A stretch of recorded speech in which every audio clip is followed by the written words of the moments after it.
अंगणवाडी सेविकांना 15,000 मानधन, अंगणवाडी मदतनीसांना 8,000 रुपये, होमगार्ड कोतवालांच्या मानधनात वाढ, लाडकी बहीण योजना अर्ज भरणाऱ्यांना प्रोत्साहन भत्ता, विशेष 4,860 शिक्षकांची भरती होणार, कोतवालांच्या मानधनात वाढ, होमगार्ड कल्याणकारी योजना सुरू, होमगार्ड कोतवालांना अनुकंपा धोरण लागू, अंगणवाडी सेविका महिला मदतनीस तसेच होमगार्ड कोतवालांच्या मानधनात महायुती सरकारनं भरीव वाढ केली आहे।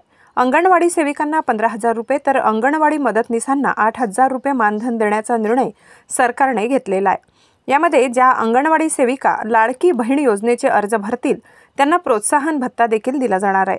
याकरिता राज्यभर विशेष 4,860 शिक्षकांच्या पदाची निर्मितीही केली जाणार आहे। तर अंगणवाडी मदतनीसांना दरमहा 8,000 रुपये मानधन देण्याचा निर्णय झाला आहे। कोतवालांच्या मानधनात वाढ करून त्यांच्याकरिता कल्याणकारी योजना सुरू करण्याचा निर्णय घेण्यात आला आहे।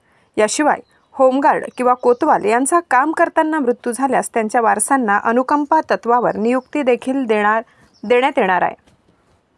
महायुती सरकार अंगणवाडी सेविकांच्या पाठीशी।